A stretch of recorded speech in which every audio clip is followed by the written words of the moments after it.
Yan. Magandang hapon guys. Ito, nasa bike lane tayo. So ito po ay after ng Kamyas, no. Ito po yung Kamyas station po ba to? Ito yung Mount Kamuning. Mount Kamuning yung ano, yung tulay na mataas. Ayan. So yun, sa mga nagtatanong pa rin po sila kung pwede daw ba sa EDSA. Ito po, nasa EDSA po tayo madalas. Dito tayo pumapasok. Bali pa uwi po tayong Novaliches Bayan. Diretso tayo sa Kapihan sa may Ganti Milk Tea Shop. Ayan. Siyempre may kape din doon, di ba? Kaya ayun,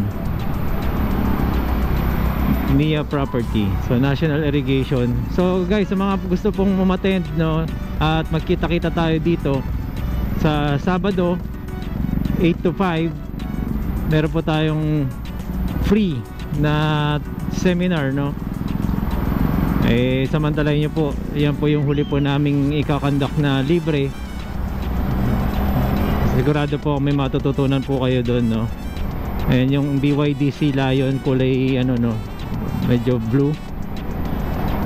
So i-review din po natin yan, yung BYDC Lion 6, no, kung ano ba ang features na meron siya, ano ba yung feel, di ba? The last time na nag-post ako ng video, although hindi siya sa YouTube, no, sinubukan nating i-drive, no. Nakitesting lang tayo, hindi po akin yun na dami nagko-congrats sa akin. Ayun, so we've been electrified. So ayun na po yung Eton Centris. Ayan, dito po tayo dumaan ngayon kasi nakita ko po sa aking radar, maluwag ang EDSA ngayon. Busy po lahat sila. So ayan, yung e-bike po natin mag 2 years. So 2 taon po na yan. Yung kaha po natin okay pa rin naman. May mga konting cracks lang dahil nga malutong China, no. Pero na-maintain naman natin. So yung mga nagtatanong kung ano yung pinampahid ko, ano po yun, para lang pumuti, no, matanggal yung mga konting libag. Rubbing compound po yun na may wax na. Kaya pag pinahid nyo yun, tanggal ang gasgas, may pampakintab pa. Okay. So takbong ano lang tayo dito, mga 40. Ayan. Ayun, kala ko maaraw pa na orange, yung pala may orange na nasa soler. So check. Dito tayo, may kiraan tayo. Ayan, kakatingin nila ng cellphone, nagugulat sila, di ba?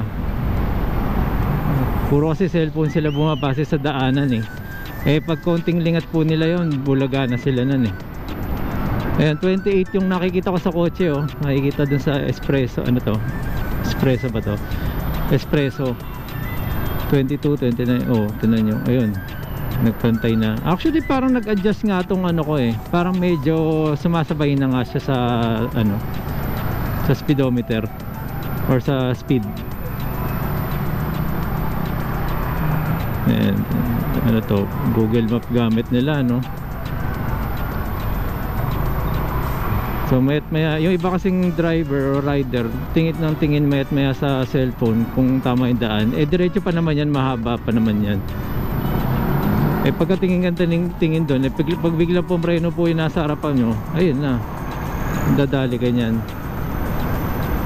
May magtitripin, uy, dadaan sa fast lane, uy, 5,000 yan, boy. Shoutout sa mga naka Honda Click. Ano yun, motor ba yun? Ay grabe, oh, tingnan niya po to, napipi, oh, Mitsubishi Montero. Durog, oh, durog na durog, oh.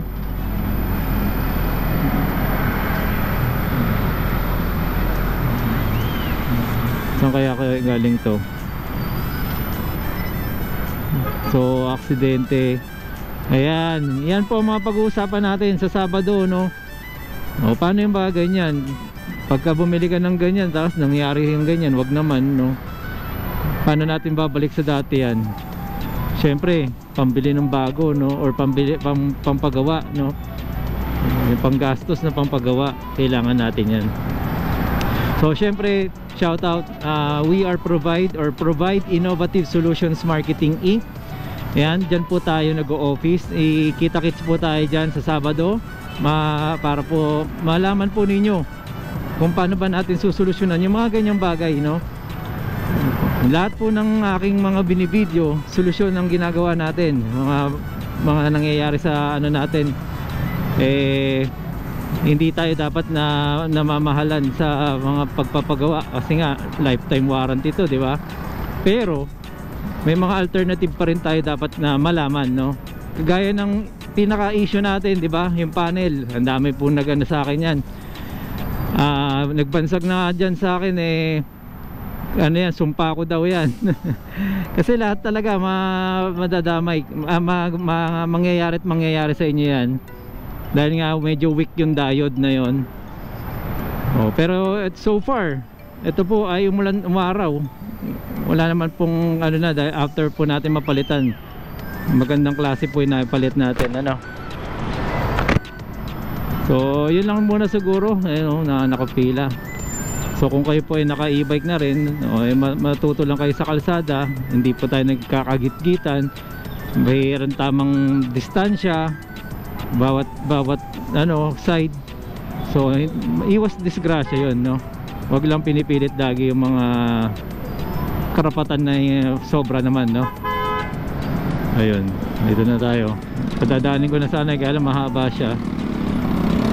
So ito ay Geely GX3 Pro. Hindi ko alam kung electric ba to or ano. Ayan, so SM North sa right side natin. May Starbucks pala ron. Ayan. So nung nakaraan po nandito tayo, dito tayo nagpa-check up. Malalim pala yun. So ayun lang muna siguro. At kita-kits tayo kung makakapunta po kayo. Ini-invite ko po kayo. PM mo lang ako kung meron ka pang katanungan at gustong malaman ano ba yung pupuntahan na at meron doon, di ba? Pero sabi ko nga sa inyo, marami kayong matututunan doon. Kaya ano tayo, kita-kits tayo. HPG, shout out. So marami ngayon kumakalat na ano ngayon, kapulisan, umiikot.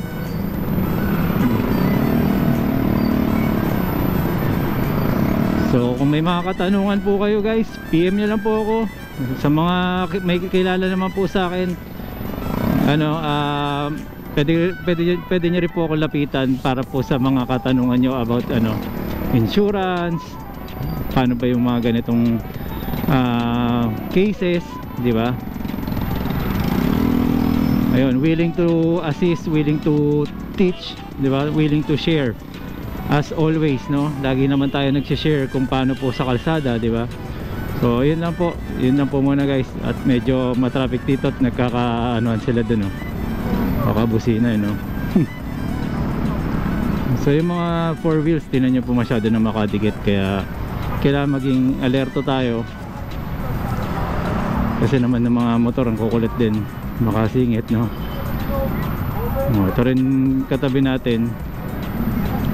Naka ADV.